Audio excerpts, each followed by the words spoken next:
역대하 16장 말씀을 함께 읽겠습니다. 아사왕 제36년에 이스라엘 왕 바아사가 유다를 치러 올라와서 라마를 건축하여 사람을 유다 왕 아사에게 왕래하지 못하게 하려 한지라. 아사가 여호와의 전 곡간과 왕궁 곡간에 은금을 내어다가 다메섹에 사는 아람 왕 벤하닷에게 보내며 이르되, 내 아버지와 당신의 아버지 사이에와 같이 나와 당신 사이에 약조하자. 내가 당신에게 은금을 보내노니 와서 이스라엘 왕 바아사와 세운 약조를 깨뜨려 그가 나를 떠나게 하라 하매, 벤하닷이 아사 왕의 말을 듣고 그의 군대 지휘관들을 보내어 이스라엘 성읍들을 치되 이용과 단과 아벨마임과 납달리의 모든 국고성들을 쳤더니, 바아사가 듣고 라마 건축하는 일을 포기하고 그 공사를 그친지라. 아사 왕이 온 유다 무리를 거느리고 바아사가 라마를 건축하던 돌과 제목을 운반하여다가 게바와 미스바를 건축하였더라. 그때 선견자 하나니가 유다 왕 아사에게 나와서 그에게 이르되, 왕이 아람 왕을 의지하고 왕의 하나님 여호와를 의지하지 아니하였으므로 아람 왕의 군대가 왕의 손에서 벗어났나이다. 구스 사람 룹 사람의 군대가 크지 아니하며 말과 병거가 심히 많지 아니하더이까. 그러나 왕이 여호와를 의지하였으므로 여호와께서 왕의 손에 넘기셨나이다. 여호와의 눈은 온 땅을 두루 감찰하사 전심으로 자기에게 향하는 자들을 위하여 능력을 베푸시나니, 이 일은 왕이 망령되이 행하였은즉 이후로부터는 왕에게 전쟁이 있으리이다 하매, 아사가 노하여 선견자를 옥에 가두었으니 이는 그의 말에 크게 노하였음이며, 그때에 아사가 또 백성 중에서 몇 사람을 학대하였더라. 아사의 처음부터 끝까지의 행적은 유다와 이스라엘 열왕기에 기록되니라. 아사가 왕이 된 지 39년에 그의 발이 병들어 매우 위독했으나 병이 있을 때에 그가 여호와께 구하지 아니하고 의원들에게 구하였더라. 아사가 왕위에 있은 지 41년 후에 죽어 그의 조상들과 함께 누움에 다윗성에 자기를 위하여 파두었던 묘실에 무리가 장사돼 그의 시체를 법대로 만든 각약 향재료를 가득 채운 상에 두고 또 그것을 위하여 많이 분향하였더라. 아멘. 예, 오늘도 주님의 은혜가 가득하기를 진심으로 축복합니다. 남유다의 세 번째 왕 솔로몬의 아들 르호밤, 그리고 아비야, 그리고 이제 아사 왕인데, 아사 왕에 대한 이야기가 14장부터 16장까지 이어지고 있습니다. 14장과 15장은 그가 하나님을 의지하고 또 나라를 평화롭게 잘 다스렸다 하는 얘기고, 41년 통치 기간 중 35년째까지의 이야기가 이제 15장까지 나오는데, 16장은 그 이후에 36년째부터 마지막 41년째까지 그의 통치가 바르지 못했다, 하나님을 의지하지 않고 사람을 의지했다는 얘기가 나오고 있습니다. 아사 왕 36년에 북이스라엘 바아사가 침략을 하게 됩니다. 남쪽의 왕 이름은 아사고 북쪽은 바아사고 한 글자 차이입니다. 왕의 이름이 비슷해가지고 좀 헷갈릴 수가 있는데, 이 북이스라엘 왕 10지파를 다스리는 바아사가 남유다를 볼 때 두 지파가 굉장히 승승장구 잘 나가단 말이죠. 어쭈 이것들 봐라, 두 지파가 별것도 아닌 것들이 너무 잘 나가네. 그리고는 침략을 한 거죠. 그리고 곧바로 아마 침략을 한 건 아니고 중간에 라마를 점령해서 그 라마 성을 이제 견고하게 아마 이제 건축을 했던 것 같아요. 뭐냐면은 북쪽에 있는 이스라엘 백성들이 남쪽 예루살렘에 가서 돌아오지 않거나, 아니면은 이제 우리말로 진짜 귀순하는 사람들이 너무 많은 거예요. 북쪽은 신앙이 엉망이 되어버렸고, 남쪽은 그래도 율법에 따라 제사를 드리고 분향을 하고 제사장들과 레위인들이 그 일을 주도하고, 신앙이 뭔가 제대로 좀 갖춰져 있는 걸 보고는 신앙의 자유를 찾아 남쪽으로 내려오는 사람들이 있으니까 못 가게 막는 거죠. 중간에 이제 그 뭐 가는 통로 정도 되는 라마를 아주 튼튼한 견고한 성으로 만들어 군대를 주둔시키고 해서 이제 왕래를 못하도록 막는 겁니다. 그랬더니 이 남쪽 아사 왕이 다메섹 왕 베나닷에게 도움을 요청하게 되죠.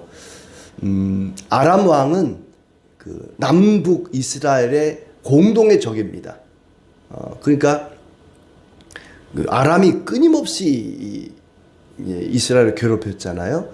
근데 그때 당시는 아마 아람 나라와 북이스라엘이 서로 그 상호 평화 조약을 맺고 왕래를 했던 것 같아요. 서로 돕고 도와주는 상호 방위 조약 관계였던 것 같아요. 그래서 이제 남유다의 아사 왕이 베나닷에게 은금을 갖다 주면서 성전에 있는 그리고 왕궁의 곳간에 있는 은금을 갖다 주면서 북이스라엘과의 관계를 끊고 우리와 조약을 맺자. 우리와 상호 방위 조약을 맺고 북이스라엘을 좀 쳐다오. 좀 나쁜 거죠. 그러니까 북한이 남한을 쳐들어오려고 뭐 휴전선 인근에 막 무슨 방벽을 막 쌓고 하니까 저 일본에 가가지고 돈 줄 테니까 저놈들 좀 쳐달라고 뭐 그런 거하고 비슷한 건데 그래서 요청한 대로 베나닷이 바하사를 쳤습니다. 아마 직접 라마를 공격한 건 아니고 북이스라엘 후방에 있는 몇몇 도시들 이온, 단, 아벨마임, 납달리의 국고성들을 쳤다. 그러자 바하사가 라마 건축하던 일을 중단하고 되돌아간 거죠. 그랬더니 건축하다가 남은 자재들 뭐 돌이며 목재며 이걸 몽땅 갖다가 게바와 미스바 건축하는데 아사가 사용을 했다. 뭐 베나닷 불러온이라고 은금도 많이 주고 했으니까 본전이라도 뽑자 그러고 아마 건축 자재 갖다가 그렇게 했던 것 같아요. 그러자 하나님이 그를 책망합니다. 선견자 하나니를 통해서 아사 왕을 책망을 하는데 7절에 보니까 하나니가 유다 왕 아사에게 나와서 그에게 이르되 왕이 아람 왕을 의지하고 하나님 여호와를 의지하지 아니하였으므로 아람 왕의 군대가 왕의 손에서 벗어났나이다. 하나님을 의지해야지 어찌하여 세상 나라 임금을 의지합니까? 왜 아람 나라를 의지합니까? 과거에 구스의 군대가 많았어도 왕이 여호와를 의지할 때는 하나님이 그들을 왕의 손에 넘겼나이다. 14장에 나왔던 얘기죠. 구스 왕이 100만 대군 병거 300대를 이끌고 쳐들어왔을 때 58만 명의 군대를 이끌고 나가서 100만 군대를 물리쳤습니다. 하나님이 도와주신 거죠. 절반밖에 안 되는 군대로 100만 군대를 물리칠 때 그때 하나님을 의지하니까 하나님이 그들을 왕의 손에 넘기지 않았습니까? 아무리 적의 숫자가 많을지라도 강할지라도 하나님 의지하면 이겼습니다. 근데 이번에는 왜 하나님 의지하지 않고 세상 나라 임금을 의지한단 말입니까? 우리는 하나님의 백성이고 하나님의 군대이니 하나님만 의지해야 되는데 왜 세상 나라 임금을 의지합니까? 그러면서 과거의 일을 들추면서 이제 아사 왕을 책망을 합니다.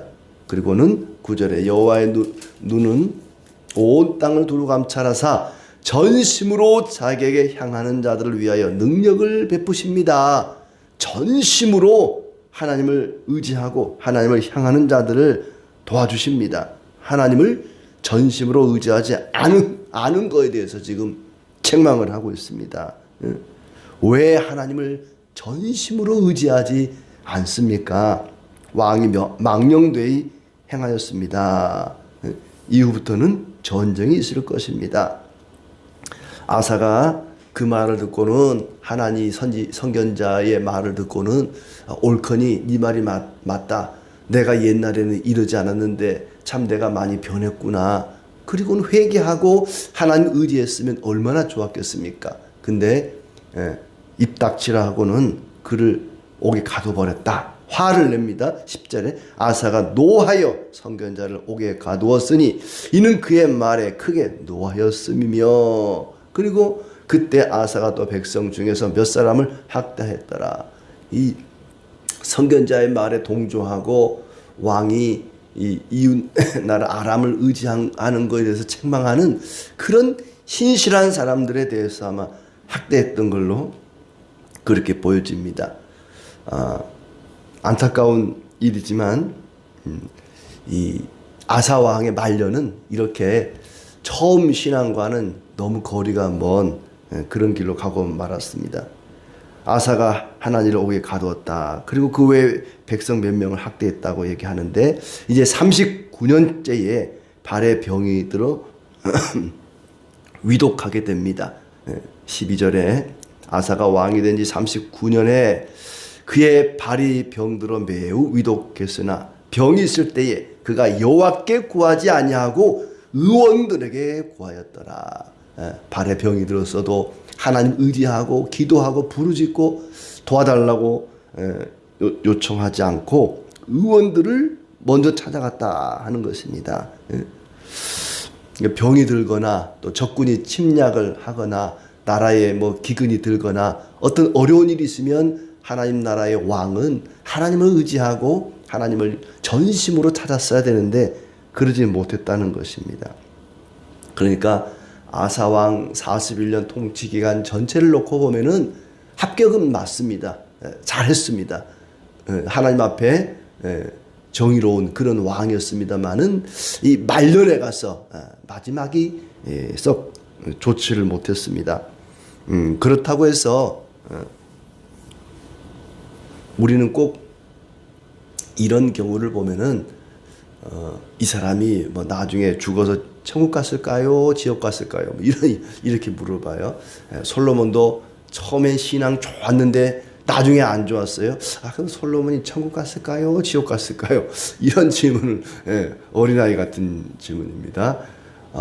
솔로몬도 그렇고 뭐 히스기야도 그렇고 처음에 좋다가 나중에 나쁜 사람이라고 해서 그 사람이 뭐 망했다거나 지옥을 갔다거나 그런 얘기는 아니죠. 참 좋은 왕이었는데 이런 점은 좀 아쉽다 이제 그런 거죠. 아사 왕도 마찬가지입니다.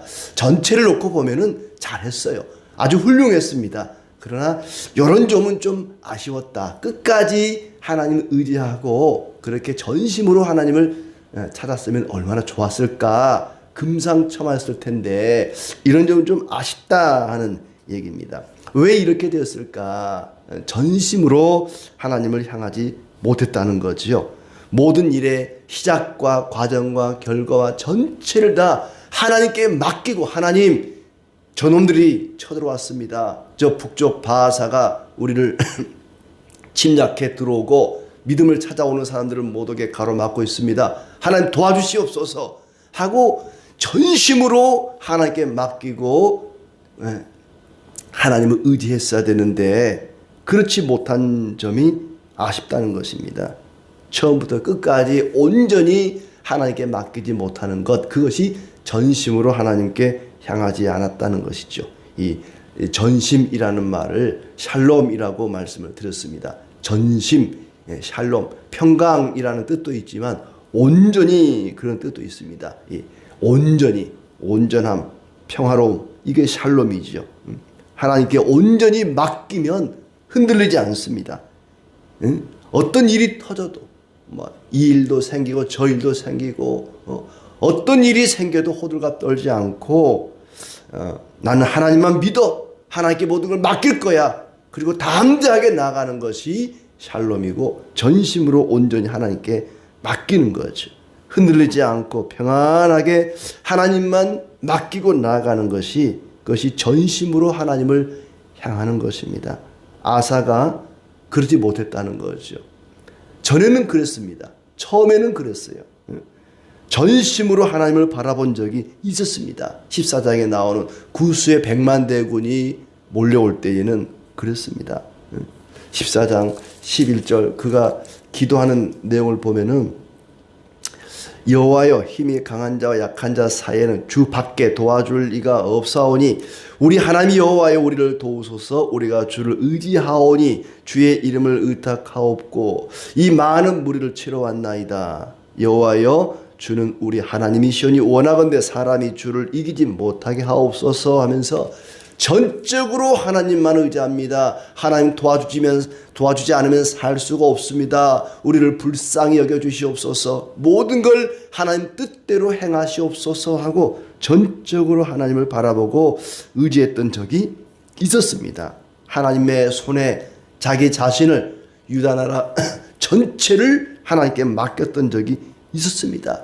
그런데 시간이 흐르면서 변했다는 거죠. 자기가 할 수 있는 것이 아무것도 없을 때는 전적으로 하나님만 바라보고 의지하고 맡겼습니다. 어린아이가 그렇죠. 어린아이들은 자기가 할 수 없는 것이 너무 많습니다. 그래서 엄마에게, 아빠에게 다 맡기죠. 엄마 품에 안깁니다. 모든 걸 맡기는 전심으로 부모를 의지하는 그런 신앙이 우리에게 필요합니다. 죽음 앞에서도 죽음조차도 우리를 흔들지 못하도록 나에게 죽음이 다가온다 할지라도 의연하게 전적으로 하나님께 맡기고 나아가는 이 샬롬의 믿음, 전심으로 하나님께 맡기는 것입니다. 자기 힘으로 뭔가 할 수 있다고 생각하면은 하나님께 맡기지 않습니다. 내 힘으로 하면 되니까 나에게 군대가 있고 무기가 있고 전략이 있고 해도 나는 하나님만 의지하겠습니다 했던 아사왕인데 이제 시간이 10년이 지나고 25년이 지나고 36년째 되니까 전심으로 하나님을 향하지를 못했습니다. 처음 신앙이 우리가 뜨거운 열정을 가지고 하나님을 의지하는 것은 바로 나에게 내세울 것도 의지할 것도 없기 때문입니다. 믿음조차도 하나님의 은혜임을 안다면 우리는 전적으로 하나님만 의지하고 전심으로 하나님을 향할 수가 있습니다. 과연 나는 전심으로 하나님을 바라보고 의지하고 살아가고 있는가? 나의 믿음은 전심으로 하나님을 의지하는 믿음인지 하나님은 바로 그런 성도를 찾으십니다. 다윗 같은 사람이 그런 사람입니다. 시편 55편 22절 말씀에 다윗은 이렇게 고백합니다. 내 짐을 여호와께 맡기라. 그가 너를 붙드시고 의인의 요동함을 영원히 허락하지 아니하시리로다. 내 짐을 여호와께 맡기라. 모든 짐을 하나님께 맡기라 그랬습니다. 그러면 그분이 우리를 붙들어 주시고 요동함을 허락하지 않는다. 요동한다는 건 뭡니까? 흔들린다는 거죠. 이리저리 막 흔들리는 거예요. 우리가 두 발을 딛고 살아가다가 어느 날 이렇게 한 발로 서보면 흔들리잖아요. 막 제대로 서 있지를 못해요. 두 발을 다 땅에 탁 딛고 안정감 있게 편안하게 살아야 되는데 한 발로만 서 있으려고 그러면 흔들려요. 우리가 전심으로 하나님을 의지해야 되는데 한 발은 하나님께 딛고 한 발은 세상 나라 임금에게 딛고 그러니 흔들릴 수밖에 없죠. 흔들리지 말라고 너의 짐을 여호와께 맡기라 그랬습니다. 여호와께 맡기라. 어떤 시골 할머니들은 머리에 무거운 짐 이고 가다가 아이고 어르신 힘드실 텐데 경운기 좀 타세요. 경운기 태워주면은 거기서도 머리에 짐을 이고 있어요. 여기 짐은 내려놓으셔도 괜찮아요. 그럼 아이고 경운기 타고 가는 것도 미안해 죽겠는데 짐까지 내가 실을 수는 없지. 짐은 내가 이고 갈게. 어리석은 거죠. 그 짐도 맡겨야죠. 편안히 갈 수 있는데. 이 어느 경상도 어느 마을에 이 동네가 이 기찻길 옆에 있는 거예요. 근데 기차역에서 이제 그 동네까지 오려면 한참을 와야 되거든요. 옛날에는 교통편도 없고 그러니까 이고 지고 그러고 오는 거예요. 사람들이 기차를 타고 가다가 자기 동네쯤 오면 창문을 열고 짐을 집어 던진다는 거예요. 짐을 집어 던져놓고 기차에서 내려서 맨몸으로 오는 거죠, 그냥. 안 그러면은 기차역에서부터 이걸 이고 와야 되니까 힘드니까 자기 동네쯤 기차가 지나갈 때 창밖으로 짐을 던져놓고 몸은 기차에서 내려서 걸어온다는 거예요. 도둑이 안 훔쳐갔나 모르겠어요. 아무튼 짐을 맡기는 거예요. 짐을 될 수 있으면 안 지려고 하는데 온갖 짐을 다 짊어지고 내가 지고 가겠습니다. 이고 가겠습니다. 그럴 필요가 없다는 거죠. 우리 주님께 전적으로 모든 짐을 맡기는 것이 지혜로운 사람입니다. 수고하고 무거운 짐진 자들아 다 내게로 오라. 내가 너희를 쉬게 하리라. 무거운 짐 주님께 다 가지고 오라고 말씀하셨습니다. 그리고 베드로전서 5장 7절에 너희 염려를 다 주께 맡기라. 이는 그가 너희를 돌보심이라 그렇습니다. 염려를 맡기라. 인생의 무거운 짐, 염려, 근심 다 주님께 맡기는 것. 이것이 전심으로 하나님을 향하는 것입니다.